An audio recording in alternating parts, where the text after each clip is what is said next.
Steve, thank you for calling and thanks for holding. How have you been helped by the show? I'm going to tell you this. I believe you might go down in history as one of the greatest, if not the greatest, black man that ever lived on planet Earth, as far as I'm concerned. I don't know anybody before you that's been that great. You know, freeing the slaves is one thing, but you've been freeing people of their mind, which matters, it should be anyhow, to you more than anything else, because with the mind not being right, there ain't nothing else going to happen right anyway. If you can doubt every thought because you're not your thoughts, if you can doubt every thought, knowing that you're not your thoughts, you don't create them, they're not from God, that they're from the deceiver, the great deceiver, Satan. If you can doubt every thought, you can be free, just like that. At an instant. Bring every thought into captivity. It's so amazing. Anytime you have situations happening in your life, always be still. Don't overreact. Most of the people that I know, they say, oh, I know Jesus. I love Jesus. I'm an observer. And as soon as something don't go their way, they get mad. I'm like, what the? If you overreact, folks, remember to do that. Don't overreact. And when you get mad, it's your problem. It ain't your wife's problem, your husband's problem, your neighbor, your friend, your preacher, your teacher. It's your problem. Why you think you tick? It didn't go your way or the way you think it should go. Don't have a way you think it should go. Let life just happen. Thoughts make you think that life should go the way you want it to go. And if it doesn't, if someone don't do or say or act the way you think they should act, you hate them. And then you blame them for being mad. It's the darndest thing I ever seen. But it's amazing to see it. So relax. So, here's what I recommend. I invite you to download my silent prayer. And I want you to start doing it. You just download it, get the points of how to do it. And then after a while, you just do it on your own. It's going to point you in the right direction that your life will be returned to you from God. He will give you your life back, because anyone and all people who has anger, they're not themselves. You are the person that you are angry at. That's why it's so important to get to know yourself so that you can see who you're angry at. And if you're doing the hooping and hollering prayers and things like that, some people get up, oh, praise the Lord, hoop and holler, bless my mama, bless my daddy. Continue to do it. Do both. You will see if you want to stay with the hooping and hollering, or do you want to be still and know God. So my gift to you, no charge, at rebuildingtheman.com/church.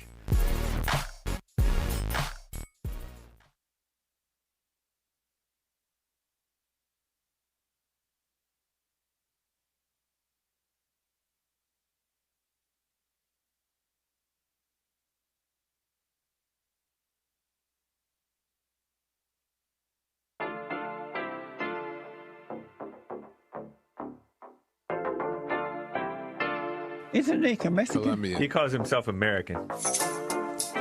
What is this? Anchor Baby.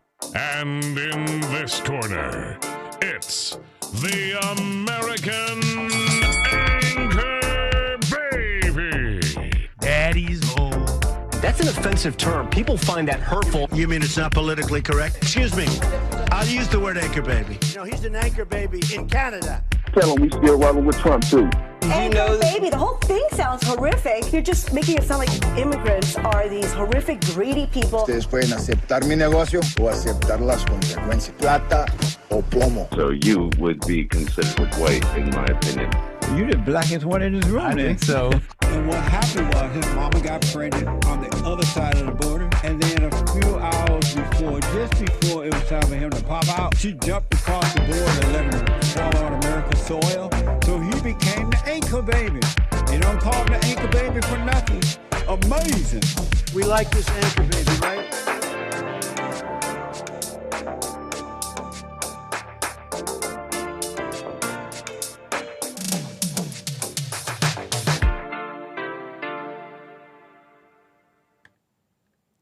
Hello, I'm the American Anchor Baby. This is my show. Thanks for tuning in on this fine Wednesday. It's a fine Wednesday to be with you. It's Men's History Month.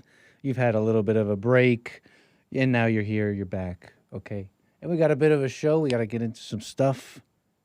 Okay, so let's welcome the people here on this fine Wednesday, right? Fine Wednesday.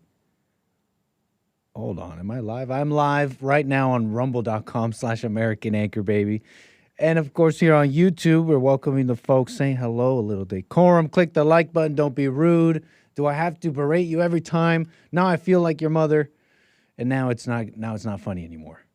Okay? Now we're fighting. Now there's chaos in the home. And now you hate me. And I'm just thinking, why don't you just listen? No, okay, I'm joking. I'm not your mom, but don't be rude. Okay, America's falling apart. You don't have to fall apart. Say hello. And what else? Okay, too glib, too dark. Look, it's not a big deal. 888-775-3773. You could tell me how you feel, what you're thinking about, what's on your mind, a burning question, a topic. And what else? Okay, you're here. Thank you. We got the people. You're saying hello. I'll find Wednesday. I know what that means now, Francisco. I don't know if exactly the meaning, but I know that's that song. That's you belting out. That's you belting out the chorus of that one song. But what else? Look, you're here. You said hello. You know the number. Boom, you know the number, 888-775-3773. No such thing as racism. Tatted on my chest. JesseLeePeterson.shop. You can get yours. And what else? Check it out. Nick, bases in Middle East are evacuating. No, I have not heard. Maybe we'll do a quick little searchy, okay? Since we're in the HQ, we are connected. We are connected, and we're connected here. I mean, and my first thing is, it might have a little bit to do with the Middle East. Okay, reducing staffs in embassies is different than evacuating, no? Have you heard, Nick, evacuating bases, Middle East? Why? Did a big fight happen? I heard Trump is not bombing Iran. He's doing something else. I don't know. We'll have to look it up because it's not clear. It's not clear. Look, just random things from the chat. I do appreciate it, though. Thanks for being there. And I appreciate I'm sure James appreciates the honor for him in the chat. We're all wishing him well. Punchy TV later, though, 2 p.m. Pacific with Bill on Punchy TV. That'll be on YouTube, obviously, punchy.tv. And what else? Look, we got our team, meaning I'm going to put a pin on it, a pin in it. You don't put a pin on it. You got to put the pin in the grenade. What are you talking about, Anchor Baby? You put a pin in, is that where it comes from? Meaning I'll look it up later. But possible, interesting developments. Yesterday, I opened up with, we were talking a little bit about that. What was it? Oh, yeah, that guy who was on the Fallen State, who had this, Christian march, only for him to find there was a large gathering of Muslims, a Muslim march maybe, or something. They're gathered as well, and he's taking the video, trying to wake people up. Like, do you know what time it is?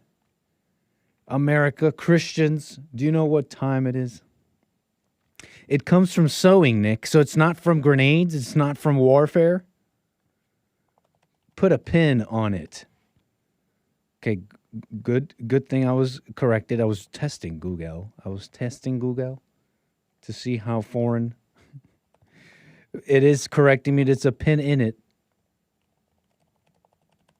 Where does put a pin in it come from? It comes from the physical act of marking a place on a map, a document with a straight pin or a push pin. Well, there you go. That's according to AI, so I don't know. Oh, wait, and tailoring. Tailors use pins to temporarily hold pieces of fabric together before sewing them permanently. So no grenades. I mean, can you even stop the ignition of a grenade by putting the pin back in? Is that even possible? Grenade experts, let me know in the chat. Where was I?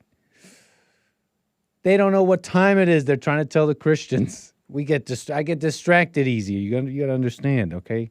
That's why I ignore you. So it's never personal. It's merely a character flaw. You have a violent imagination. No, it's just, well, maybe. But it's anyways. Look, where were we? Distractions. But look, they don't know what time it is what that guy was telling them, right? And I was saying something similar. The Christians even out there, I had to almost assume a little bit, honestly, because maybe they have some idea, maybe a bunch of them do, but I gather it's not enough. You know, they're out there debating and yelling about Jesus. It's simply a matter of knowing Jesus or this religion, this Bible. But those Muslims out there, despite yelling about Allah and Muhammad, know very well the real material details. What's it called? The material win conditions of what they're doing, which is to demographically replace by outbreeding, I guess is the word. Okay. And I assume a little bit, but imagine that the Christians don't really know, right? I think it's a fight of this religion. And it is, in a sense, it is because it is in, let's say, even in those Muslims, but they're more explicit. They're more they're more suited for this physical fight that they're taking on, which is a matter of math, numbers, bodies, people, land. So it's not actually this spiritual, like this avatar for these actual spiritual figures like Jesus, God, and Allah. It's a cultural thing. It's war. It's war. War of man and war of man. So the one that knows that they're in a war is the one that's like winning because they're the only one fighting. You get it?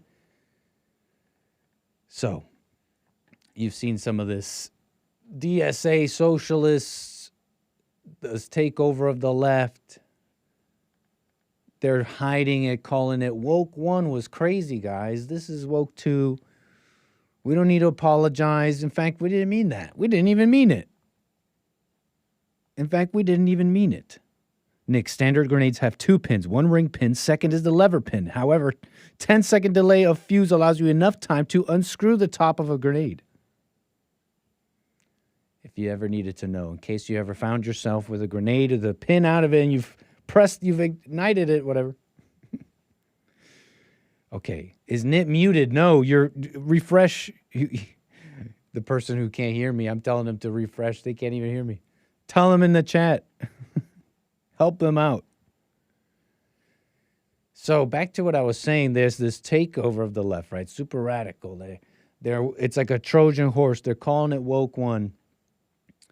I do wonder, though, if they've really dropped their core tenets. It's like, no, we're here to take your stuff. You've had it too good. You don't deserve it. It's because you're white. Okay? And some people even on the left, some of these older Democrats, they don't even know what time it is. They don't even believe that kind of stuff, that's what they're about. You know, in a lot of ways, it's like all Americans don't know what time it is to some degree, like the right, the left.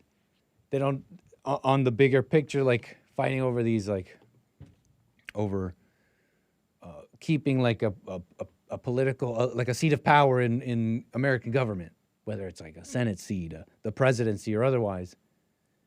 And these people are playing this long game. This is Jamie Raskin. You may have seen him around. Prominent. What would you call him? What? Prominent Democrat. U.S. representative for Maryland's 8th congressional district. You may have seen him. Viral moments. I'm trying to remember. Isn't that the guy that wears the do-rag? And it's not a do-rag. I think I was told that. I think it's a medical thing. It may be cancer, but he also is trying. It's also, he's also representing. So 2 birds with 1 stone. That's the guy, Jamie Raskin here. He's like, when these young people say socialist, let me tell you what. Let me explain to you people freaking out. It's not what you think. They just want health care. They just want health care, the working class. It's just health care, working class stuff. Chill out. It's not, take the means of production. Like, calm down, okay? Like, they don't even know what that is. What is this, a World War II history class? This is Jamie Raskin. Doesn't know what time it is. When the young people today say, I'm a socialist, what do they mean? Okay, do they mean I want to socialize the means of production? I believe in dialectical materialism, and I believe in the dictatorship of the proletariat? I don't think so. I don't think that. But then there are all shot chaser moment, right? Little edit done by the people. Not even that long ago, 2021. What is this? YDSA Winter Conference. Mamdani, shot chaser moment. But then there are also other issues that we firmly believe in, whether it's BDS, right, or whether it is the end goal of seizing the means of production. When the something like that, right? I mean, the point is that there are people that believe that. It is that. I don't want to say, what is it? Basic.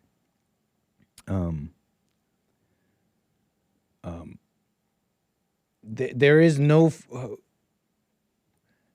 There's nothing further to. What am I trying to say here? Like, wait and see on and study. It's already been revealed. They're just simply masking it up now. They already revealed, like, the core tenet, what they believe. They mean it when they say that, no, America is, you got too much stuff. And you got it by stealing it, white person, and we're going to give it to the world.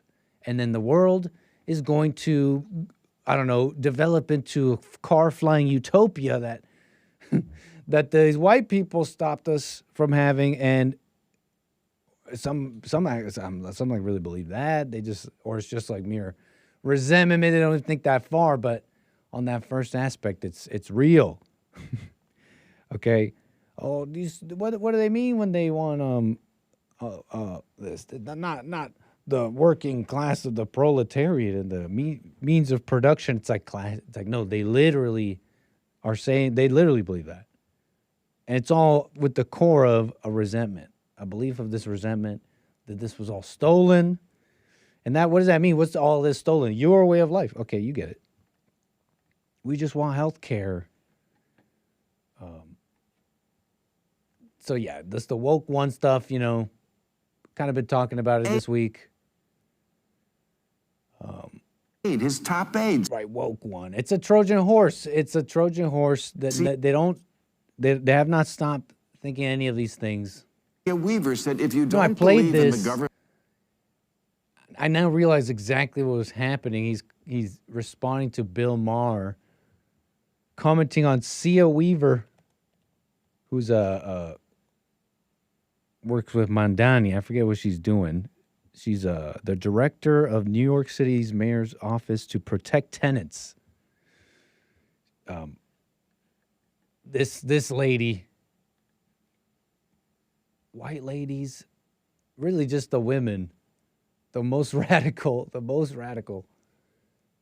so strongly believe this, like, injustice against the non-white world, the non-white globe. Not realizing she's, I don't know if she doesn't realize, but I have to imagine she doesn't realize she's unleashing the opposite. It's the falling apart of society, like the great city. The great ancient cities will once look back and think, wow, Rome. Remember Rome? Remember America? Anyways. Okay, that's a little too far ahead. But yeah, he was saying about this lady. She was saying, "Oh, we're gonna impoverish the white middle class." He was saying that she's awesome for that. I already told you that, but just in context, right? You realize that that's the whole move. That's the whole move. We're just gonna hide. We're gonna be more electable. Say, call it woke one, and just hide. And just hide it. Just hide it. Where's this Machiavellianism on the right? You know, just we're going to. I'm stopping myself because if I do see some of this, and what I mean by Machiavellianism on the right, I mean a sort of shrewd or maybe you might say immoral to some degree, but just just committed to winning, correctly defining your enemies, knowing that the enemies want to do the same thing. Where's this Machiavellianism of like, all right, we're going to maintain this white majority in America, but they're not going to like it. We're going to clean things up. We're going to get the pot out of the cities. You can't do all this crap and just endlessly push the law-abiding, productive people farther and farther out, growing rings in cities like trees. You can tell the age of an American city with how many rings it's grown as the productive populace escapes the center. I mean, where's the right say, well, here's what we're going to do. We're going to stop all that. They're not going to like it. So we're going to lie. We're going to lie. You know, if I see any of that, if I may, if it's just a bit without going too far ahead and saying it's saying it's everything. Where was it? I mean, I get it from the Trump admin straight up. I mean, we gotta bring in good workers and all that. Okay, start jamming up the H-1B system. Start telling all the embassies around the world that your systems are down, and just tank that stuff. The refugees only let in the South Africans. Close the border completely and just shut up about it. Right? Tell the ICE people in Michigan, you know, wherever those people died, say, "Oh, we're backing up." I'm not saying that they're actually like the empire in the background, and they're actually doing these mass deportations. I'm not saying that, but you know, on the Machiavellianism on the right. Anyways, the Trojan horse of this woke thing, you get it. I think do I need to run through any of these? Let me see. Woke one. The mistakes of woke one. People expressing very strongly held, very simplistic opinions about complicated issues based on peer pressure and superficial memes without bothering to learn anything about the topic. Maybe for some, that's just like that's just very nice way of saying I don't have to admit I was evil or am evil. I'm evil for hating. I didn't want to question these strongly held simplistic opinions, not just based on peer pressure, because I'm evil, okay? They're doing this Trojan horse thing. Cenk Uygur, uncle of Hassan Piker, I think. Yesterday, AOC said, woke one was crazy. Wait, does that mean she never believed in being woke? And are the people on the left who I debated on some of these things, like defunding police and abolishing prisons, comfortable with that? Was she right back then, or is she right now? So even keeled Cenk Uygur. Is this the new left? Is this the new left that we can actually unite with? Right? They get it. They don't like Israel. This is that new left. Cenk Uygur. It's Richard Spencer here. It's like, it took me 3 minutes to find this, you ridiculous liar. This is not even that long. When was this? 2020, I guess. Look, Cenk Uygur, I'm done. I'm now supporting defund the police 100%. I already largely agreed with the substance of the argument. Now I'm down for the framing. No reform or transformation that can fix this. We have to start over, completely rebuild policing.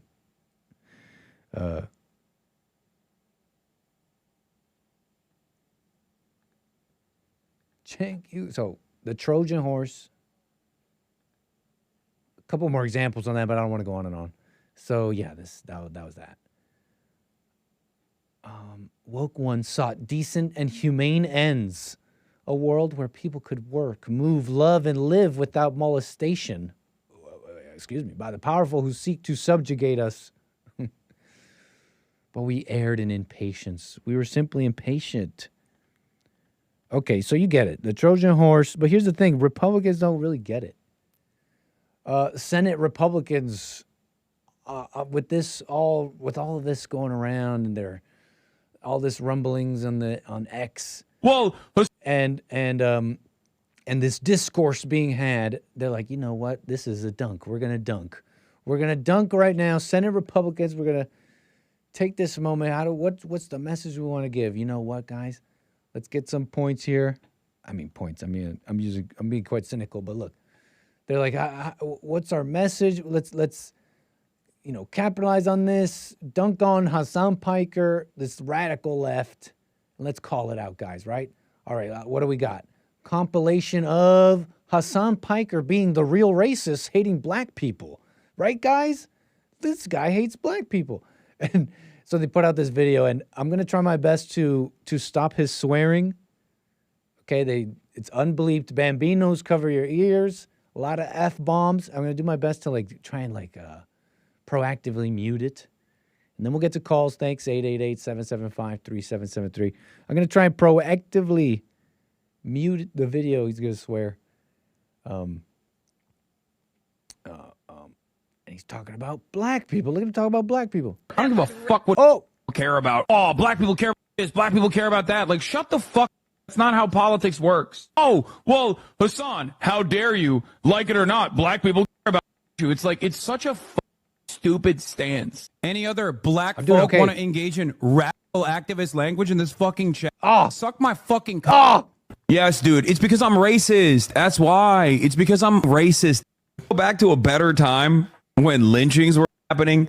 This is what I like as a black man. Are you always doing too much to black people? Leave them alone. I want to go back to lynching. Like, I get it, but relax. Man, shut the This guy, the right guys, Senate Republicans, how does Abdul El Sayed's campaign surrogate Hassan Piker feel about black Americans? Watch for yourself, guys.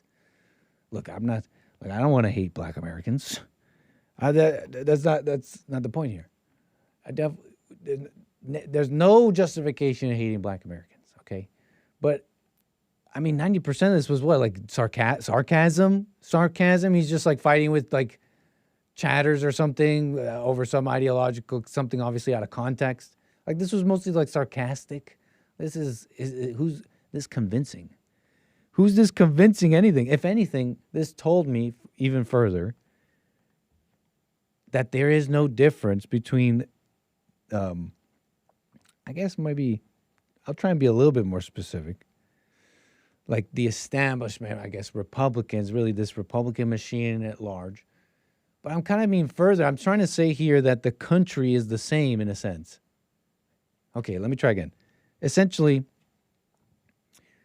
that they call Republicans light Democrats. This is a perfect example because at their core, they really just think the same, that America committed this sin with racism and slavery and all this crap. That's really what they're about. They're just do it slower. They just okay, well, that's too far. I mean, you want to end Thanksgiving, Francesca Hong? I mean, that's a little too far. So that's what I want to say with that and why I'm saying Republicans don't get it, in a sense, along with that theme. They don't know what time it is. I mean, it's interesting to note, these primaries happened yesterday, right? Supposed to be a sort of referendum on what's happening with the Democrats, the left. We've had a little bit on the right and all this talk about the right wing and the radicalization of the right. And well, the left had these Democratic primaries, and the people were watching to see if, this Francesca Hong and that Asian lady who hates American holidays and the whiteness of her own half-white kid, And this is, of course, after other wins like already Abdul El Sayed in Michigan. Okay. It's funny, they came out with articles saying the right keeps saying Abdul El Sayed's full name. It's like, it's his full name.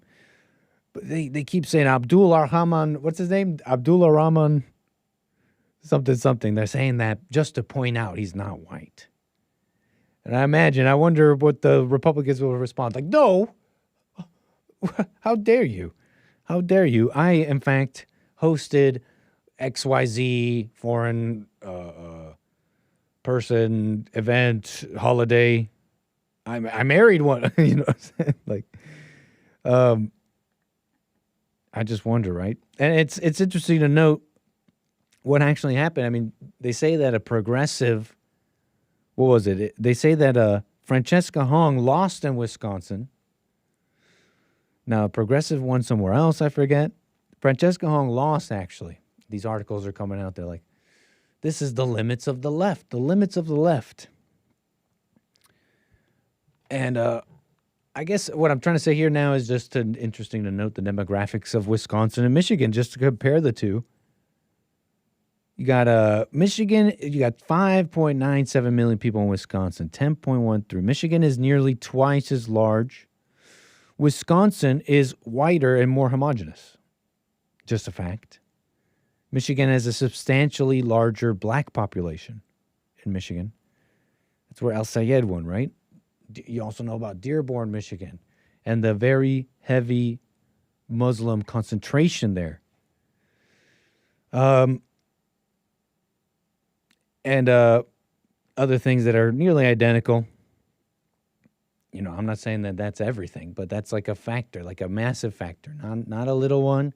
It's equal to or more to whatever other factor is pushing this progressive push, this progressive radicalization of the left with the true desire to, I don't know, just take all your stuff.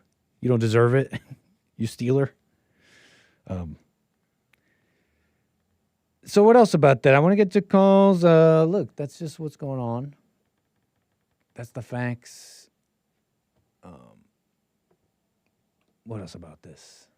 Sacrificing. Oh yeah, Hamtramck. How do you say this? Hamtramck. Let me just show this. Hamtramck. Tell me about Hamtramck. It is a city in Wayne County, Michigan, United States. An enclave of Detroit, about 5 miles north of downtown Detroit. They say they have an all-Muslim city council that just greenlit backyard animal sacrifices. Now, is this... And I don't know if this post is being extra. Non-Muslims showed up to fight it. They lost. America's first Muslim majority city rewriting the rules of its own image. The code. I mean, what do you mean I can't sacrifice? What do you mean I can't sacrifice some animals to gods?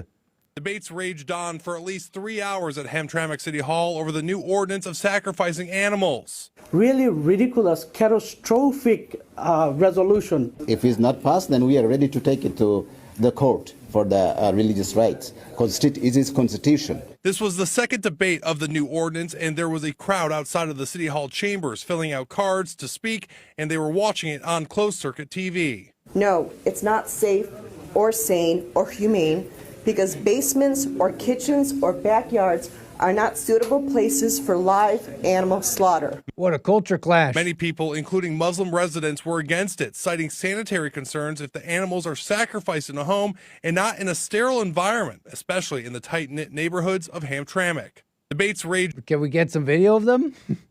They're like, including Muslims. In fact, they throw that in. They're like, by the way, you know, there are people against this, and including Muslims, by the way. Can we get some video of them? What a culture clash. That's just, I mean, what they say? It's like, okay, well, grocery prices. I mean, I think maybe just the young people are looking at that, and whether rightly or wrongly being swayed by it, but you know, there's also the big factor, immigration. But what else about this? That's pretty much it. Calls coming in. I want to get to all of you. 888-775-3773. What else about this? What else?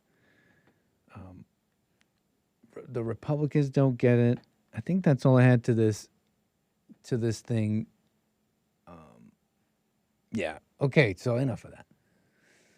888-775-3773. We'll get to you, your calls, your super chats. buymeacoffee.com/anchorbaby. I feel like I'm forgetting something. Oh, well, let me just keep it moving here. Let me keep it going. We got John out of Houston, Texas. I appreciate your call, sir. You're on the air. Happy Men's History Month. Right on, right on. Happy Men's History Month. Am I coming in clearly, or is it loud? What's up, John? Coming in clear. Okay. So, what are you familiar with self-pity? I think we're all familiar with self-pity a little bit. Okay, I'm familiar. Self-pity. That's the worst thing that's happening in America right now, I think. Interesting. Why do you say that?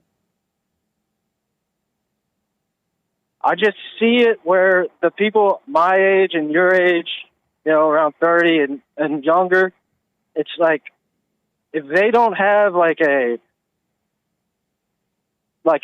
role model, male role model, or they don't like the male role model they have, like they get picked up by the self-pity like thing that comes out of everybody right now. And, you know, I just wanted to mention that. I'm thinking about that. And why are you thinking about that?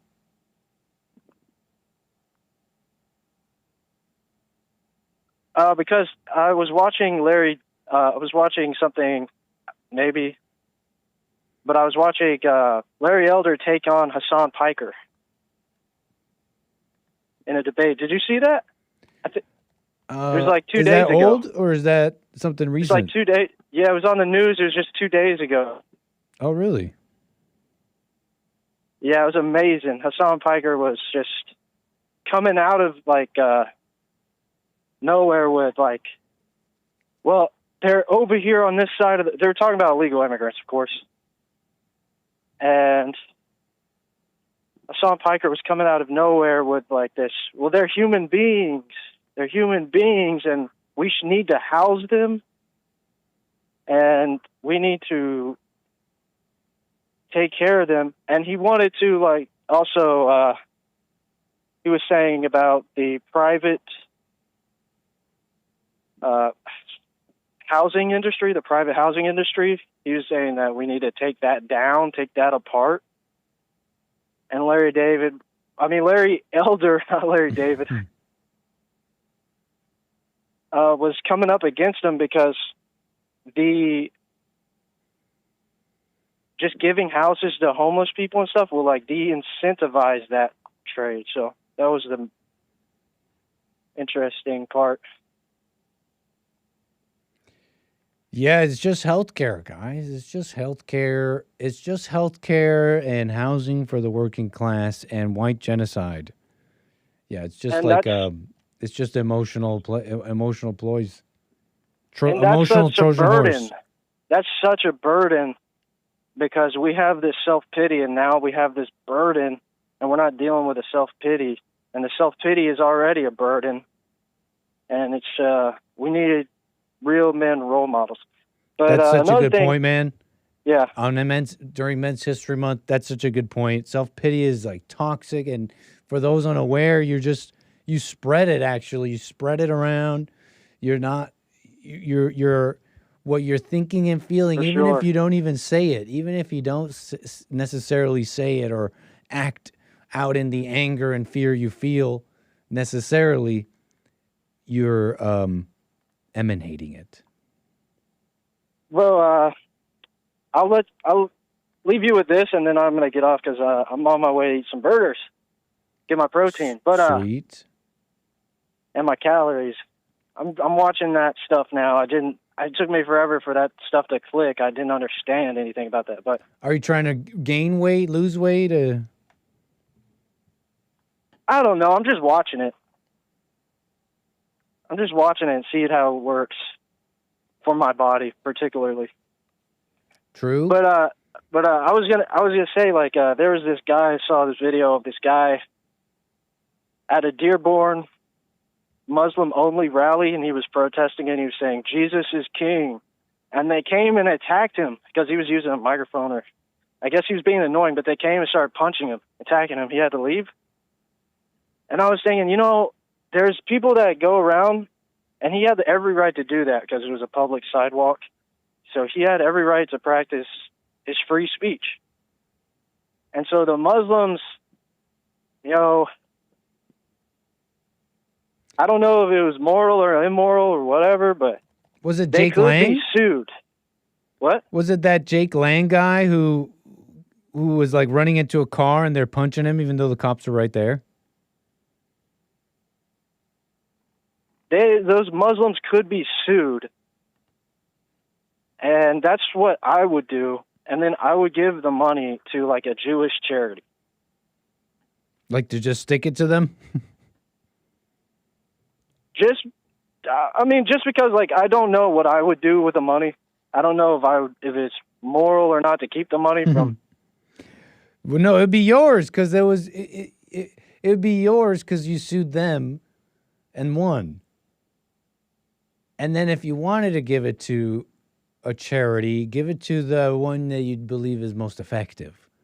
Not out of like spite, like, well, these Muslims, they'll hate if I gave it to these Jews, but who's to say those Jews will use it well? I would give it to the like charity 10% you of think it is to the bond. most effective, doing the best, doing the most help for people. True I help would for tie. people. Bond. I would tie 10% to bond. Yeah, I would tie 10% I didn't to bond. say. I didn't tell him that. I didn't tell him that. He said it on his own. That's right, sir. Right on. Well, no, but I don't know what the believe in Bible its says about effectiveness, too. tithing. But You said what? You said what about the Bible? I don't know what it says about tithing. I don't think it says anything about it. It says give your first fruits to God, something like that. So tithing's Anyway, not in the Nick, Bible? I don't know. I got to go though. Take it easy, sir. Thanks, Nick. Have a nice day. 888-775-3773.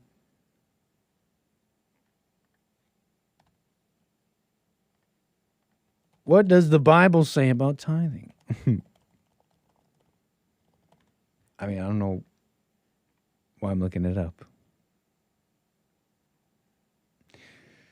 I don't know if Sean Foyt got punched, and I don't know about that, but he was describing an individual seeing someone get punched by these Muslims going out there. That is that person's right. Even if I think the street preachers got it wrong, they're not fighting for Jesus like they think they are, and they're not doing the good that they think they're doing. It's America. That's what you're allowed to do. These Muslims are allowed to do it, and I don't know what John was talking about, but in that Jake Lang video, as much as I don't know, maybe I judge him a bit, but I've seen him around and I'm like, I think he's kind of just like, I don't know, maybe I'm judging him. It's just like extra, just like agitating. And I really don't like the, like, go out there and protest anything anyways, right? So from anyone, so. But either way, he's allowed to do it. He's allowed to do it. You're not allowed to just punch him. Even if it's like, well, what did you expect, man? If you go out into a crowd and start saying the N-word, someone's going to punch you maybe. It's like, that may be. But these Muslims are just punching him in front of the cops. Look, every single one of those should have been arrested. Like full-on arrested and charged. A full-on crime a violent crime in the view of police. But what else were we talking about there? Tithing. Old Testament teachings, okay, there's a lot of words here, Grok. Are you trying to tell me that there's no... You'd think you'd lead with the verse here. With all these words, I'm starting to think it's like, what do you got to explain to me here? Is it explicit? Tithing in the Bible primarily refers to giving a tenth. It's an Old Testament practice under Mosaic law. Abraham gave Melchizedek a tenth of the spoils of war, Genesis 14. Jacob vowed to give God a tenth of all he received, Genesis 28. Okay. So it's in there. You know how people like, it's in there. But it's in there in the like, how do I put this? It's in there in the like gray area way where you read something in the Bible and modern Christians turn it into a ritual. You know what I mean? So it's like, that's still not very explicit to me. It's just one of those things. How do I put it? You guys know what I'm talking about? Like, okay, this is the one that come to mind. And it's just true. I feel it's true. I'm not picking on you, but it's just true. It's how I feel. The Mary one, what was it about Mary? That Mary went and spoke with somebody in the Bible. And so now this also means that she'll intercede for you in the spiritual realm if you put your hands together, close your eyes and pray. That's like, that's kind of the same vibe I'm getting here. Like Melchizedek and the tenth of the spoils and Jacob. And so that is why we all do it. And it's like, he wore the feather. The feather fell from heaven when the war was won, and that is why we all wear feathers in our hats. It's like, is God really asking you to do that? What do you really know about God? What he wants? Nick blaspheming again.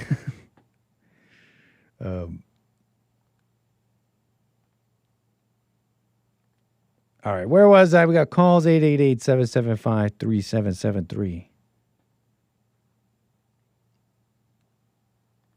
We're going to get to you. A couple things flying in my head.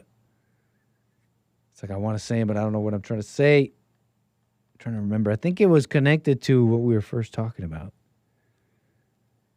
And I was thinking about my caller yesterday. I guess he was saying about the founders and how they wouldn't have a problem essentially with the Muslims and all that.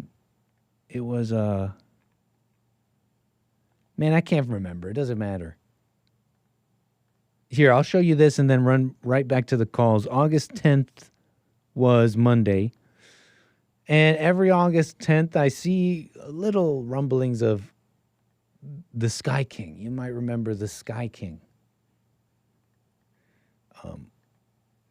It's the anniversary or whatever, kind of morbid. Some people see it as, I don't know, hopeful or something. It's mixed for me. Let me just tell you. August 10th is this, like, they call it anniversary of this Richard Bebo Russell, posthumously nicknamed the Sky King or Sky King. And it seems like this August 10th, it's not just a little bit, like there was a lot of posts, at least seemingly to me. There seemed to be a lot of posts of the Sky King guy. And this happened in 2018. You might remember the story of this 28-year-old Horizon Air Ground Service agent at Seattle-Tacoma International Airport. August 10th, 2018, he steals an empty Bombardier Dash 8 Q400 76-seat turboprop plane. We're talking about propellers on them, but it's a big plane. But it's a main source of thrust are these propellers, not like these jet engines. Flew it for about 70 to 75 minutes with no formal pilot training at all. Performed a barrel roll and then intentionally crashed this plane into a sparsely populated island, dying by suicide. The recordings of cell phone footage of this guy flying this plane like this, going viral back then and kind of every year a little bit. And the recording of his call his communication with air traffic controllers, again, also shared and usually shared with like wistful music, because the story, I gave you the basics of this guy, Russell born in Key West, Florida. Worked for Horizon Air 3 to 4 years. They described him as a funny, happy-go-lucky guy.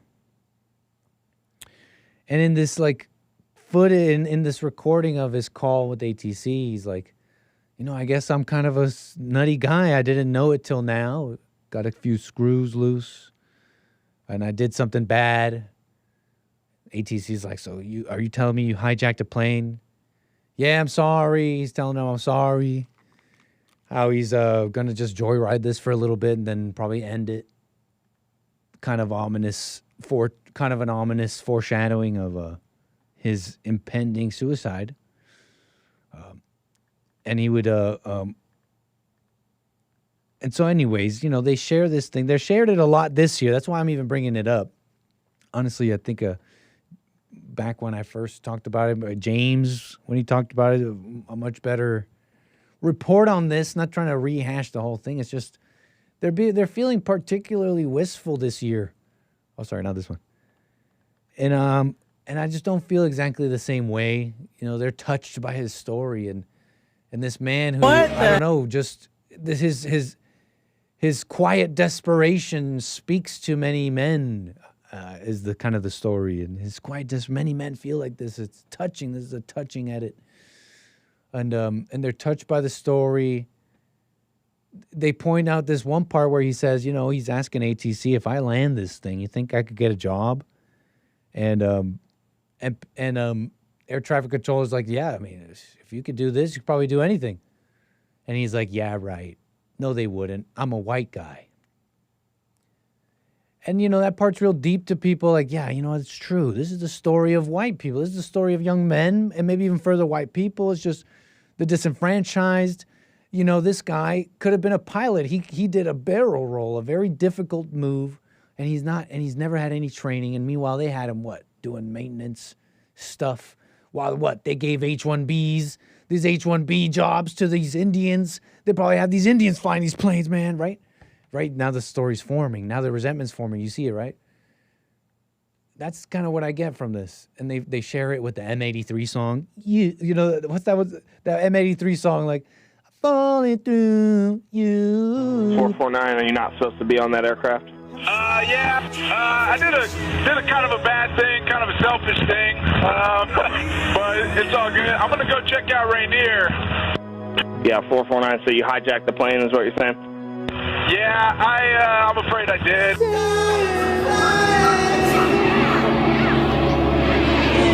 What the hell? And you're like tearing up. You're like, God. Yeah, this is wrong, man. Fucking Alaska Airlines Q400. What the fuck is he doing over here? Sorry. Any idea if a Dash 8 Q400 can do a barrel roll? Just flying the plane around. You seem comfortable with that? It's a very emotional song, okay? I'm sure it hits. And maybe even some of that's true, to be honest. Like, this, I don't know, sort of parallel, so supposedly drawn. I mean, no, what am I saying? It is true that, like, there's this, like, hatred of whites. They're kept out of certain things, certain workplaces, certain jobs. But I was thinking to myself, everybody keeps sharing it. They keep talking about how they keep pointing out that one part where he's like, nah, yeah, right, I'm a white guy. In fact, I think I may even have it, the part they left out. They're like, yeah, right, I'm a white guy. They're like, they left us out. Not concentrate so much on flying the airplane. Hey, you think if I land this successfully, Alaska will give me a job as a pilot? The airplane. Hey, you think if I land this successfully, Alaska will give me a job as a pilot? I think they would give you a job of doing anything if you could pull this off. Yeah, right. Nah, I'm a white guy. There's a truth to that, sure. But I just keep thinking about it and all the posts pointing that part out. And I think that's why I just particularly caught on this year. They're pointing that part out. That really hit people. I'm thinking, that's not true, though. Isn't that such a lie?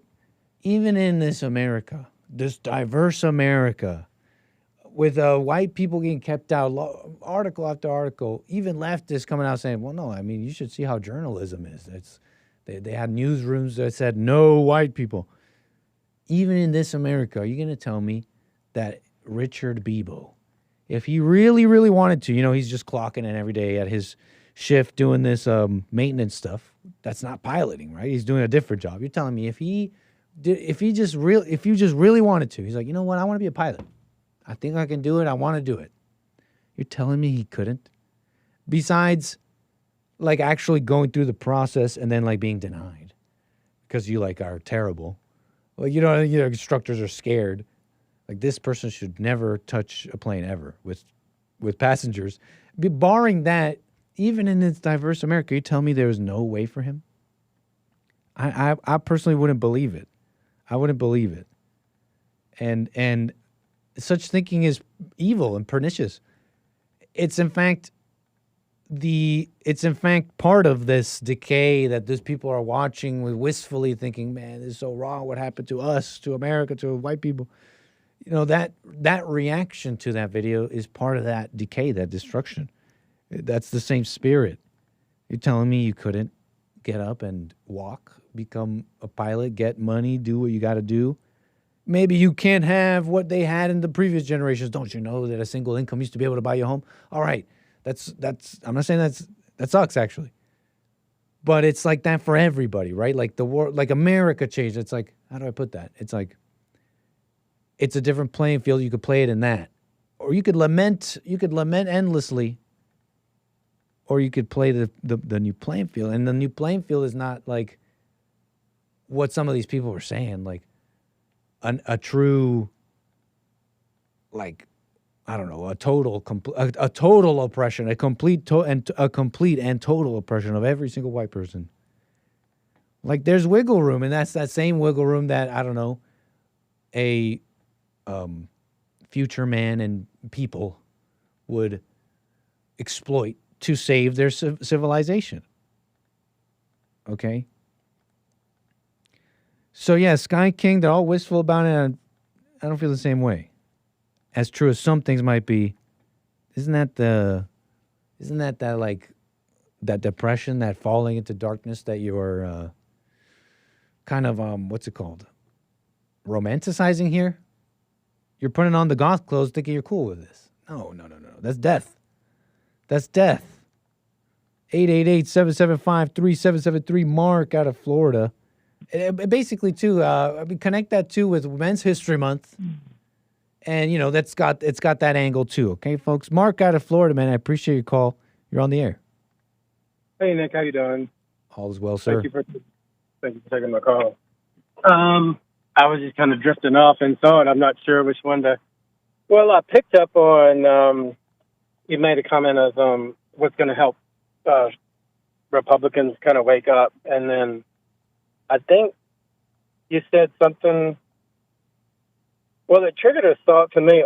Talking about America kind of thinks that we have, some Americans think that we have, because of slavery, it was like a curse on the nation. And I remember when I was younger, I did kind of think that. And then I was trying to track, like, where did that thought, what would originate that thought? And I guess, well, I mean, I think it's a couple of things. Obviously, I don't think it was good. It was not a good situation. We've decided to, do away with slavery. So let me be clear about that. But I guess it comes from the preaching or teaching that, I'm a sinner. And,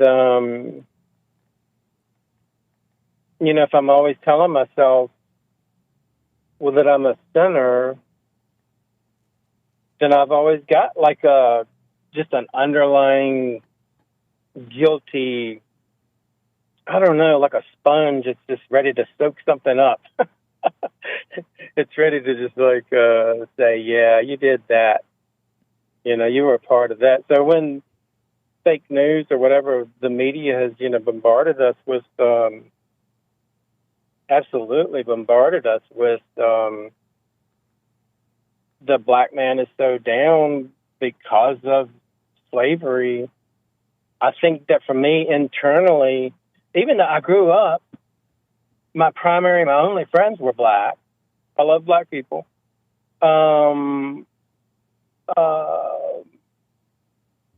Even though, I had that, I still took on that, somehow I still took on that guilt, from, whatever is being broadcast in the media. Right. Yeah. And I guess I'm just kind of partly just kind of sharing that with you. Is that how you grew up? Like, what generation are you, if I may ask? I'm glad you asked me that because I am a little bit complicated. I hate to say that because that's what a woman's going to tell you. Are you like an in-between generation? So I'm Generation X, but through the years I realized I'm almost like a boomer because when I grew up, as a teenager, I always gravitated to older people because as 14-year-old or 15 or whatever, I realized, hey, I don't know much about life, but who knows a lot about life, and that's older people. So I've always, I grew up in Virginia. I've just always gravitated to that older thought process, that older, whatever they said, they would say, oh, a few years ago, we made everything out of steel and it was so much better and it lasted forever. And then Generation X, you're looking at computers and PCs. We were looking at the new technology and, we're kind of wondering, should we really do this or not? The information age. And so I've always felt like I've just got this privilege of combining thoughts and ideas that come from 100 years ago or from back then to all of the new thought process and how people look at things. And to me, Generation X is just so undefined. It's just a privilege to be able to see those two perspectives. Are you like an older Generation X? Closer to 1965 than 1980? I feel like a boomer now just because of my thoughts. So, yeah, 1967 is when I was born. Yeah. True say. Okay. What's that like? What's that like a little bit more for me? That maybe boomer Gen X mentality. Was this guilt strong back then? And what was it like in your life and your time, people around you? Like, was that... Yeah, because I feel like even in just my lifetime, and even probably even shorter, in just like the past 10 years, there's been like a shift, almost a big shift, I think maybe a massive shift in what you're allowed to talk about, including race and all that. So, yeah, I guess my question is just like, tell me more about that Generation X and boomer mindset. Was that all like super taboo? Civil rights and all that was a sacred cow, et cetera? Go ahead. The people I was around, and you'll ask different people what they think and what does it look like, and they'll give you, Jesse give one answer and an outlook, and then somebody else from a few miles down the road or another state, they'll give a little bit different, answer. So for me, mostly what I saw was kind of an underlying attitude like, can't we all get along? Kind of like, Martin Luther King, the stuff he said and stuff, it's a little bit taboo because some people said, well, he was associated with communism. And so there was kind of like a smirk about it.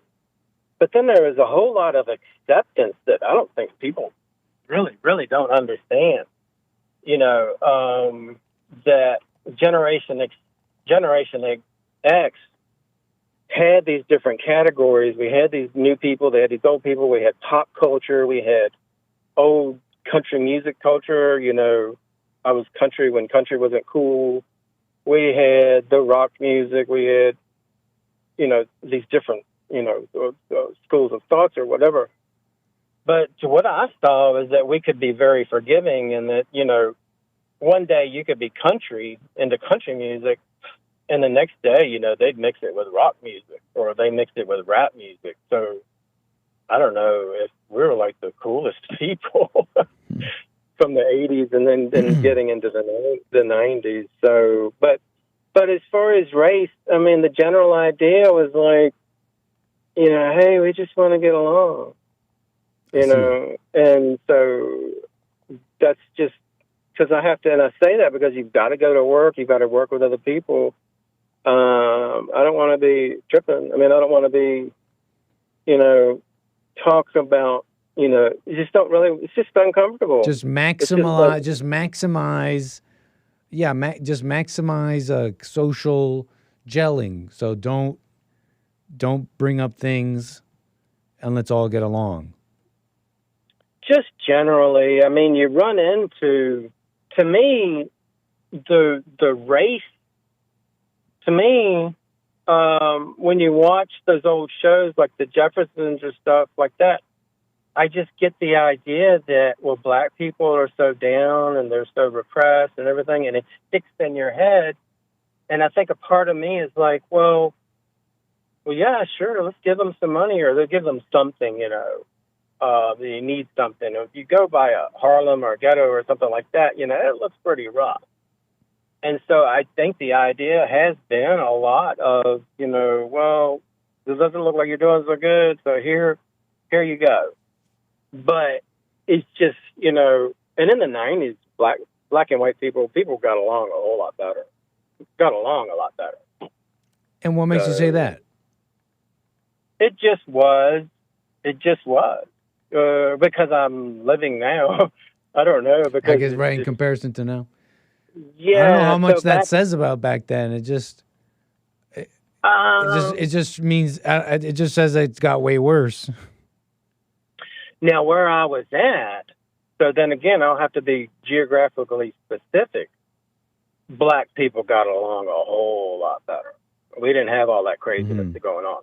But I can look at, you know, old videos and old footage and stuff where we had back then, you know, the 60s, there's definitely a black and white race, kind of like a war going on. So that would be a better perspective to answer your question. But geographically specific, where I was at, we learned how to get along. We were not like fighting each other. Once in a while, to me, it's like once in a while you run into somebody, you got a little bit of a black and white conflict. You just sort of walk away. Nowadays, well, back then, in different places, you know, you didn't really necessarily walk away, you know. What made it devolve, in your opinion? Barack Obama really, really just, like, he just set a fire under it. Couple things, you know, he would point out racism, and I don't like using that word because I don't think it actually exists. It's just a word. But he pointed out this, you know, disparity, this whatever. He pointed out, you know, that some of the black people aren't doing very well, but he didn't have a solution. So to me, it's just like, well, you just pointed out how sometimes you're sitting in a parking lot and a rough-looking black person walks your way, and he would say, well, you locked your windows and doors, kind of framing it like you're racist or you're prejudiced or something. Well, you're just immediately concerned about your safety because the guy kind of looks a little rough.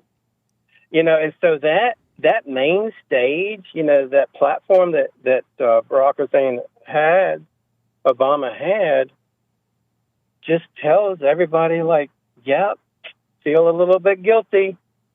Right. Go ahead.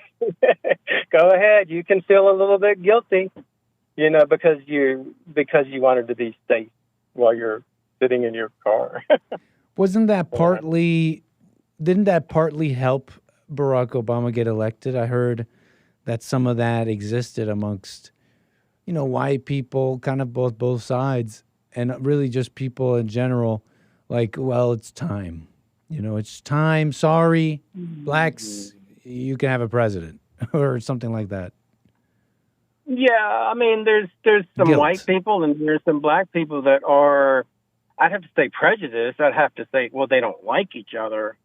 I would have to say, well, that's true. Well, that's just anger. That's just resentment, or that's just sort of, that's just the resentment. And, that's really on them. So, that does exist. People are angry with each other or don't like each other, but tons of people just don't. Tons of people just want to get along. I don't know. Does that answer it? Kind of. Right on, sir. Well, Mark, anything else you want to say before we move the wheels? I guess one thing was like, sometimes I do want to wake up Republicans, or I do want to go back to these church environments that I used to be a part of. Sometimes I do want to say a bunch of things, but then I don't know. I think I just end up feeling kind of angry myself, or I feel like I don't know. Sometimes the blind leading the blind. Well, in what way do you want to wake up the Republicans, for example? Well, the more I think about it, I guess telling people what you think as opposed to asking questions. I think that's what Jesse does, what I see a lot of. He's asking questions. And so I guess that would help, I kind of do want to reconnect with people, I do want to talk, but I don't want to go in. I constantly feel like, I've got to go in and tell somebody something. And I guess I do want to be in those environments. And I guess I want to start asking, asking these people questions. But now when I was in church, and I kind of realized that before I met Jesse, I was sitting there thinking, how do you explain the flaws in theology without getting ran out of the church? And then I was sitting there thinking, well, I just got to start asking questions. But a lot of so you want to teach the you want the Republicans to wake up to something about theology, or what is it that you want them to wake up to?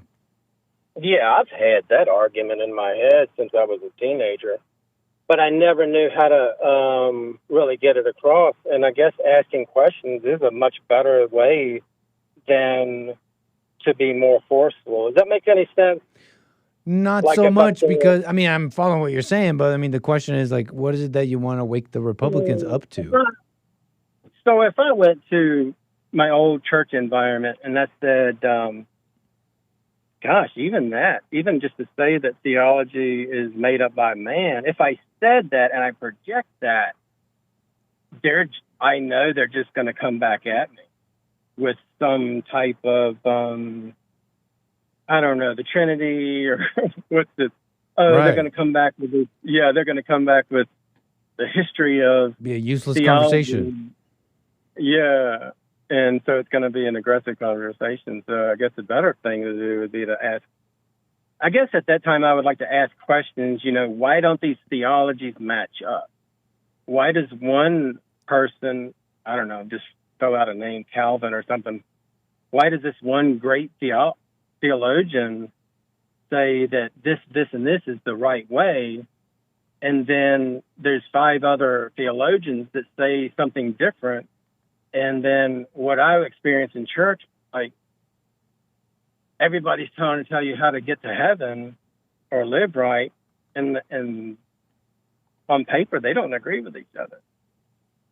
I was just like, and you want to convince the Republicans of this? I don't know if that'll work, sir, but I wish you well, Mark. Anything else you want to say here before we move the wheels on your quest help the Republicans find the kingdom within is tall, mounted to climb, maybe.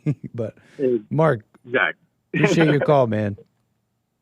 Appreciate it. Call me again. All right. 888-775-3773. Can I show you this really quick? You're like, I'm in America, and I'm going to be judged by a jury of my peers, and then we're going to get right back to the calls.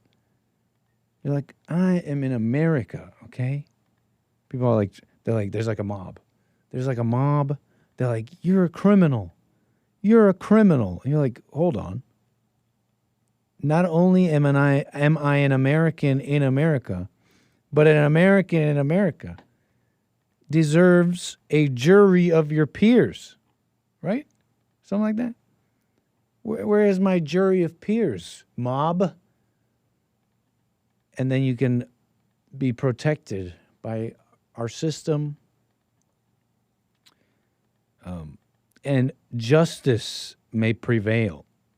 And then you turn over, and then you look over and you see, and you look upon your jury of your peers.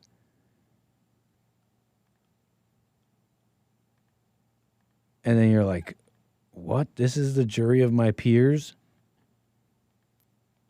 Leos don't kill. Geminis do. Leos don't kill their cubs. Nope, I'm not buying it. If he's a Gemini and she's a Leo, it was toxic between them. He did it. That's all I need to know. Oh, he's a Gemini. That reinforces that I think he did it. You're like, oh no, what happened to my jury of my peers? These are comments. These are a collection of comments and videos of an interesting social phenomenon going on right now. You may have heard of Lindsay Clancy, the Massachusetts mother currently on trial for killing of her 3 young children. Let me make sure I got the right one.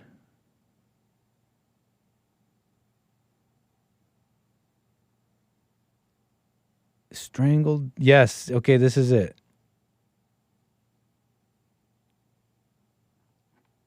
I'm just making sure I have the correct one. Is her name Lindsay Clancy?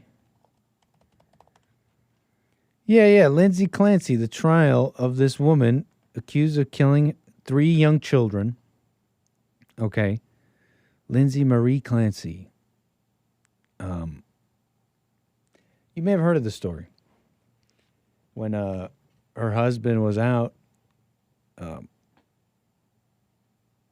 who she's not with anymore, but while her then husband was out running errands, allegedly, or whatever, picking up food that she ordered in a pharmacy stop, Lindsay strangled the 3 children with an exercise band in the basement of their home. She then cut her wrists and neck and jumped from a 2nd-story window in a suicide attempt. The fall left her paralyzed from roughly the waist, sternum down. And those kids died. She's on trial. And the interesting social phenomena going on is it's not just a few. It's like a mass of women, and it could be different accounts, different social media. It could be on TikTok, Instagram, or otherwise. There's a mass of women, a large cohort of these women that are following this case closely, but with their own insane mind. Okay, why do I keep seeing women on TikTok unironically defending a mom who murdered 3 of her kids? Has the world gone mad? I don't know the deets of the case, so I'll just say allegedly, but because I mean she's on trial, right? So whatever. But it looks pretty bad, and I'm pretty sure this is the one where the mother, where they found the text between her and the mother, the grandma of these kids. Let me ask: is this the one with the grandma involved, and they found texts planning this killing? Asking Gronk real quick, okay? Just because, I mean, look, we're reporting. Trying our best. Lindsay Clancy.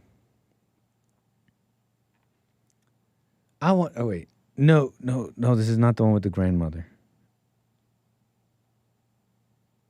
Prosecutors argue the killings were deliberate and premeditated. Key points they highlight: on the day of the killings, Lindsay searched Apple Maps for travel time to a specific restaurant that was farther from their home that they normally use. She texted her husband, asking him to pick takeout from that restaurant. Prosecutors say this was intended to get him out of the house, enough for her to act.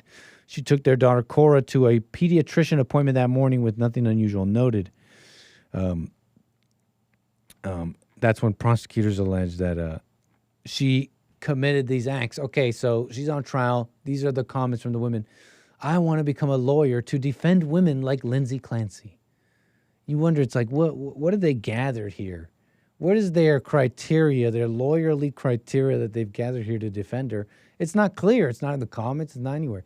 But you're getting multiple. You're getting a whole bunch of females in their accounts making such comments. She's about to be jailed for life for something her husband did, and they're just so sure of it. You will never make me hate Lindsay Clancy. And then this Emily woman just goes off, saying a bunch of stuff about what she thinks and feels. Nothing about the case. Another one, new theory. New novel theories coming from the female lawyers in your jury of your peers. He killed the kids. His was the voice she heard. Apparently she heard voices. He threw her out the window. She woke up and was told what she did. So, I mean, there's just no semblance of a reason here, you know? Blind lady justice.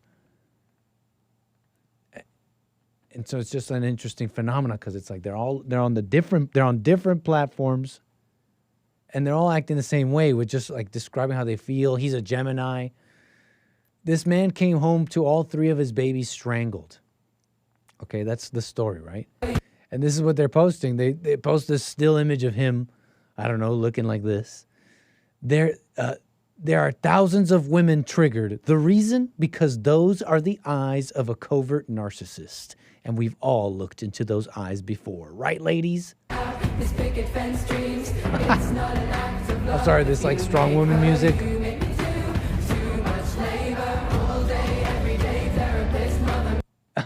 Oh, yeah, I've heard this song before. All day, every day, therapist, mother. It's just like us women are always at the beck and call to everybody else, but no attention. When are they going to care for mom? 70K people liked this post stipulating that he ran 1.3 miles in 5 minutes, somehow strangled 3 kids at the same time without his wife doing anything about it, threw his wife out of the window, and then ran back 1.3 miles in 17 minutes. And I've gathered, again, I don't know the details, I've gathered that they got like cell phone data, right? Which places him in this route outside of the home, okay, all allegedly. But yeah, these are the women and their theories, and then the 70,000 likes that this woman got. And that he left the house of 5:15 that they said in court be incorrect. Could he have had just a couple of more minutes? It's like they took the data, they took the alleged the defense or the saying, well, or no, sorry, the prosecutors, they say, well, this guy he left at this time, the cell phone data, etc. Right away, the women, they're like, well, could just making up stuff, right? Just like, well, maybe that's wrong. It's like, do you just want it to be wrong? And why is that? It's just like the female mafia. This is the woman, the gyno mafia. The house of 5:15 that they said in court be incorrect. Could he have had just a couple of more minutes to be able to get in and get out? And while they have laid a timeline for how long it would take to injure the children individually, have they ever contemplated they did it all together at the same time? Because that would cut the time into thirds, in which he could have easily ran 1.3 miles, mostly flat, straight back to the house. He's a trained marathon runner. Attack his children all at the same time. Throw her out of the window. And then leave and think she would be gone by the time that he got back. Unfortunately, she was still breathing. Is it possible, is all I'm asking. I'm just asking questions, okay? I'm just asking questions.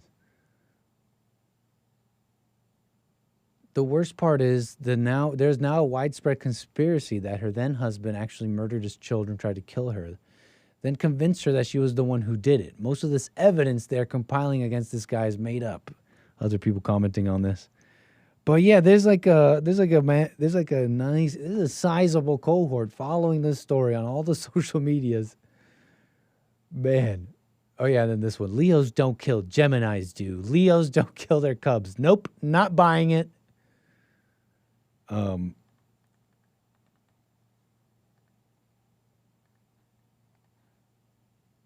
Yeah. So anyways, jury of your peers. I don't know what they meant, man.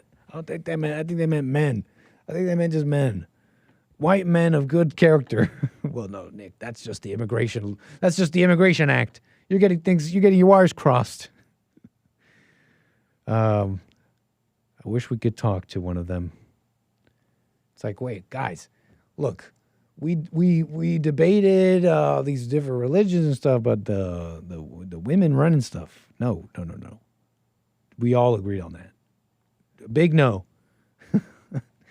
And on the debating the religion thing, I don't even know that. Okay, they were pretty explicit in that Immigration Act. White man of good character, but what else about this? Okay, so that's the story. Female mafia, they'll just like back each other up in like a very, very not very just evil way. Pure identity, just pure like female team mafia. Anyways, okay, we got John out of Minnesota. I appreciate your call, John. You're on the air. Hey, Nick, how's it going, buddy? What's up, John? Hey.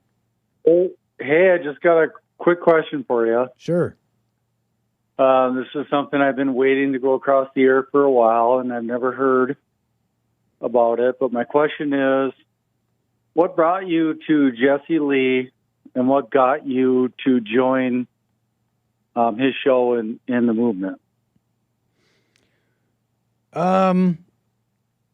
Me working here and all that. Me working here and all that is kind of. It was really unplanned. It kind of just happened. But what started it all off, I mean, honestly, the progenitor of it was hearing the truth, as far as I'm concerned. I mean, that's really what kicked it off. It's just a belief in it, and it seems to order my entire life. And I almost put an asterisk there, because if I was truly ordered by what is good, then I guess I would be good or something, right? But without going, on an endless like spiral on that, it's like, essentially, I constantly watch everything inside. I can see how much of my whatever I call problems, negativity, anything is a prison of my own creation in my own mind. Like, I don't know if you saw me talk about that Sky King, and driving that, flying that plane into the island, killing himself. That was a prison of his own mind. And when I heard Jesse say that, to summarize it, and I heard him say all that, what was going on inside me, it's just like something inside me exploded. I'm like, that is the truth. It's been the truth ever since. It's still the truth. And that's pretty much it. I mean, it really happened by chance, though. I mean, I was just going to I was going to just come to America and just check. I was going to go to Texas, man. I was going to go to Texas and I don't know, just check stuff out. I was like, let me just go through L.A., say hi to Jesse and thank him or something. And one thing led to another, and now I'm here. But, I mean, you asked the reason. The reason is that. It's the truth. So did you have a come to Jesus moment?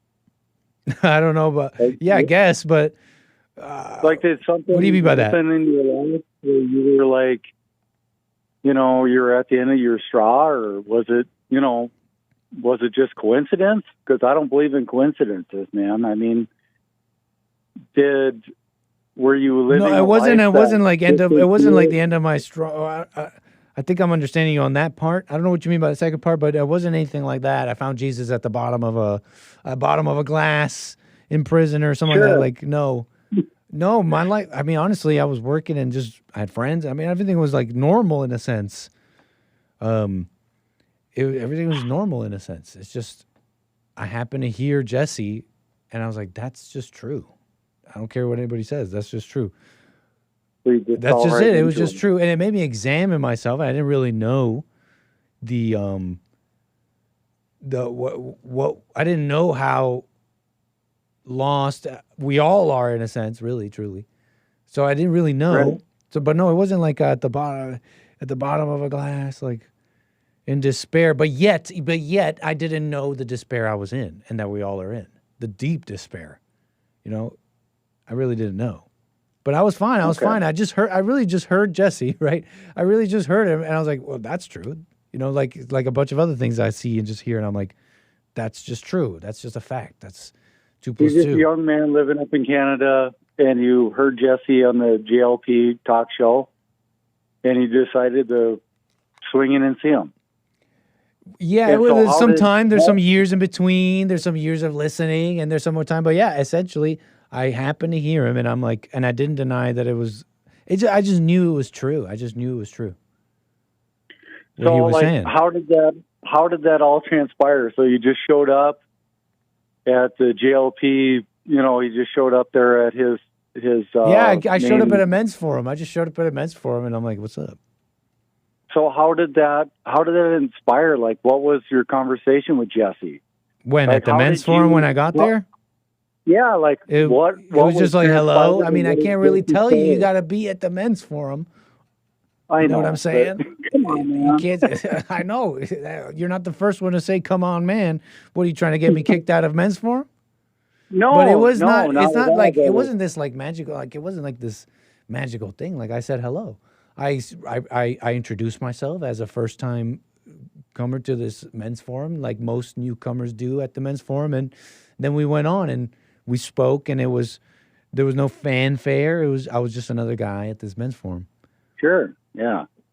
But I kept coming. I kept coming. I didn't leave LA. I found work out here, and my proximity to Jesse gave me the chance. Because he sprung the question to me one day. He's like, "Are you looking for a job?" I wasn't, but I opened it up. So I made some room for Jesse. Okay, so that's what I'm getting at. Is like, how did that transpire? Yeah, like the nitty gritty. Like, yeah, my bad. He was like, "Hey, man, I see potential in you. I'd like you He to didn't come say on that. my He show." didn't say that. And I'm not saying he didn't, but he didn't say that. I mean, it just I was around, and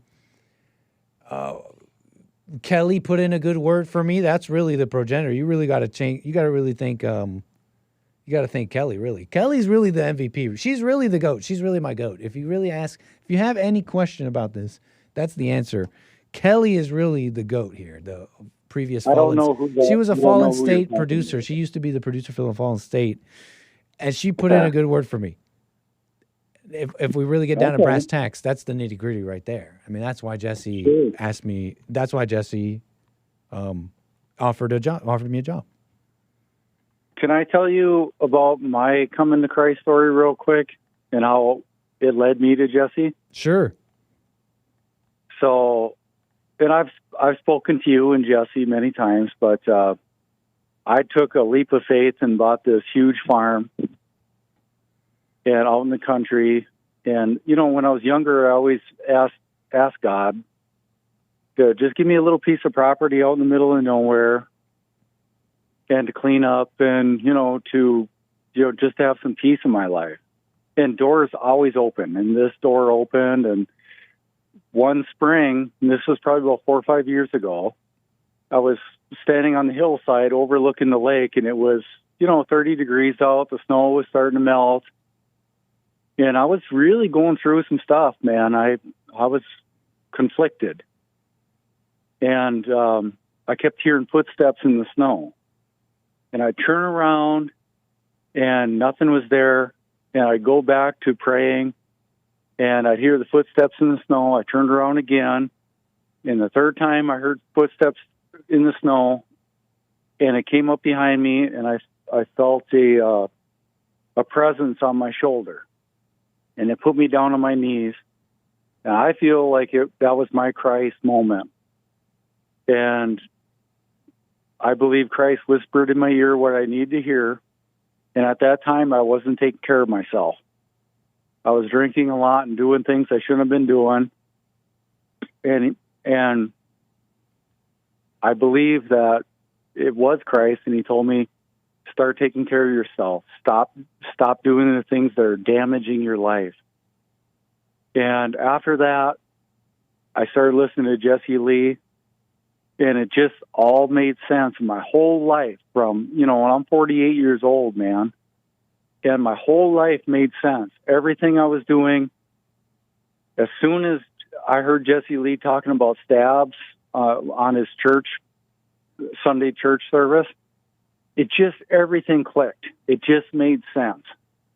And I thought, wow, I have lived most of my life in an illusion, So, I mean, that's kind of my story in a short end, but I was always wondering about you and Hake and everyone else on the show, what your story was. So same here, man. I heard that, and I'm like, it's an illusion. It's an illusion that I'm seeing. And I relate to that deeply. So that's interesting, man. And you said your life changed. How'd your life change? I guess you kind of already described, but you're in this coming to Jesus moment. How did your life change? My life changed so much. I dropped the emotional content of myself. I'm no longer an emotional human being. I don't seek friendships. I don't, I'm not a yes man anymore. That's deep. Let's go. Most of my life, I just would help everybody, and then it was just crickets constantly. When I moved out here, man, before I moved out here, I helped everybody. I was always the guy who went out and did everything for my friends. And I thought, they were so-called friends, I guess, because when I moved out here, it was crickets. I couldn't get anybody to help, and I just felt very alone, very empty, and I just got married. And that relationship has blossomed. My wife also listens to Jesse and went through counseling. And so we're both on the same page. But at that moment, man, when I was put down on my knees and the love I felt was something I can't describe. It was overwhelming. For the first time in my life, I cried for the first time that actually meant something. Because it wasn't fake, And my life changed dramatically. Doors opened, and my whole life, God has always taken care of me. The Father's always taken care of me. But at that time, man, like everything just made sense, and that the entire world around me is just an illusion, and that the only way to me now, as in my existence, is the Father. Like everything else is meaningless. Like just the truth, know thyself. And I learned to look at myself in the mirror and see the evil in myself, to see the things that I've done in the past. And it wasn't me. I didn't know who I was. I was always saying, oh, I'm this and I'm that and I'm a father and I'm all this. And all that was just an illusion, and I went through relationships in the past, made bad decisions, all because I thought I wanted something, but none of that was true. And so now I live my life on a very narrow path, and that's my coming to Christ moment, and that's what led me to Jesse Lee Peterson. That's cool, man. That's cool, John. Got a little bit of goosebumps because it's like, overcoming drinking, health, and all that, it's great. But like overcoming being a yes man and thinking you're good, now that's a miracle. Yeah, brother. And I don't know if you remember me, but I talked to you last week. I've talked to you many times. No, I recognize your voice. And I've always wanted to share my story with you. And I've always wanted to ask you your story, because our stories are always so different. And, I just thought, well, what brought Nick to Jesse? Because that's what brought me. The Father himself brought me to Jesse. Christ himself brought me to Jesse. That's amazing, man. I welcome that story. Appreciated that. Yeah, right after that, I started seeing Jesse on my YouTube feed, and it just, I don't believe in coincidences. And so, like, when those things happen, man, I'm so blessed. I'm just so blessed. I'm humbled by the Father. He provides everything that I need, and it's an amazing life, man. And I came from a life that was miserable, Nick. My life was miserable.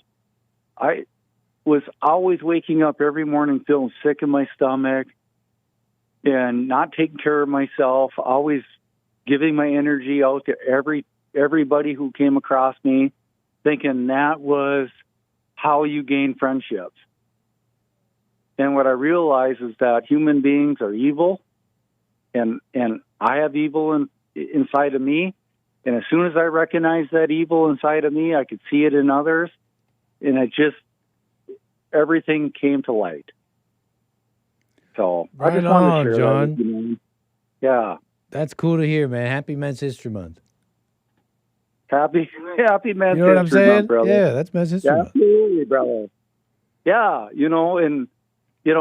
there's so many things I could talk about with you, and I hope to maybe someday meet you guys and get down there for a men's forum and discuss these things a little deeper, my entire story. But there's a lot. There's a lot that led me up to this. I mean, demonic activity, tons of just evil around me that surrounded me most of my life. And when I finally woke up, when Christ touched my shoulder, and that love I felt was more love than I've ever felt from any woman, any man, any material thing, any possession, anything.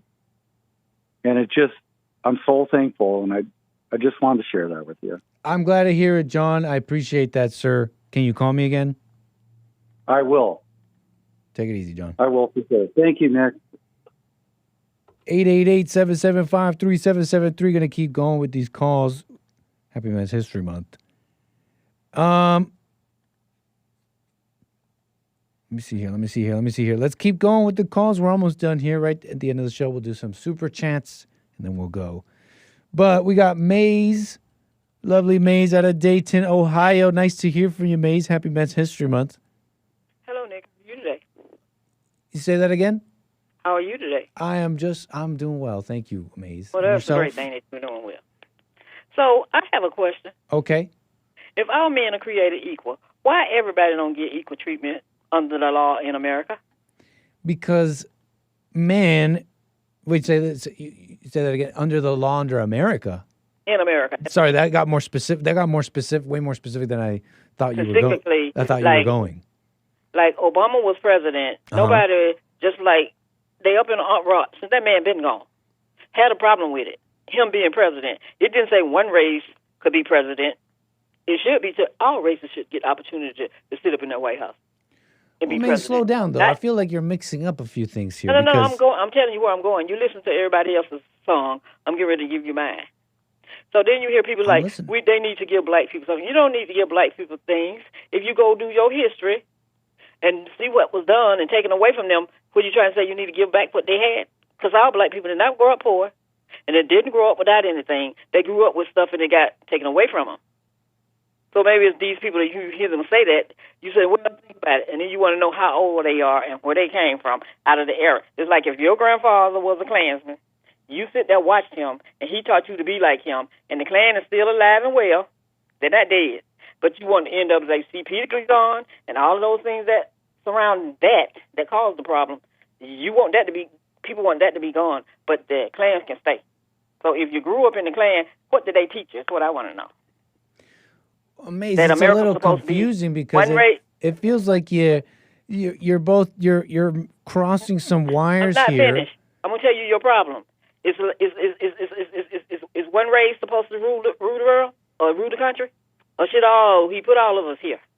So everybody should have the opportunity to do something in this country and in this world. Not one group of people, but everybody have to look up. It's like if I took you for a whole year and put you in front of a TV screen, everybody looked at Nick, just looked at Nick all the time.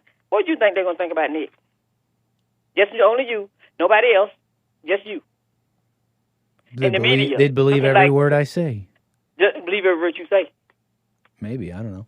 No, they're going to focus on you. It's just like a little confusing because it's like you cross some wires here, and now you're talking to like an apparition. And it's hard to really have a conversation about it. Allow me to explain. You started saying that because Obama was president. Yeah, you're talking about Obama being president. Then you brought up my caller, and then you're trying to make it. No, I'm saying. Hold on. This is how I took it, Maze. I'm unable to continue the conversation with you because you let me finish, and then you understand what I'm saying. You want to talk with me. You let them talk. No, of course, and you're totally allowed to talk. But I'm saying that what you said so far has confused me. You're don't like what I'm saying. You're totally allowed to talk. All I'm saying is that what you said so far has left me confused, and I could let you keep going, but it's just be more confusing. Are you saying my caller was saying that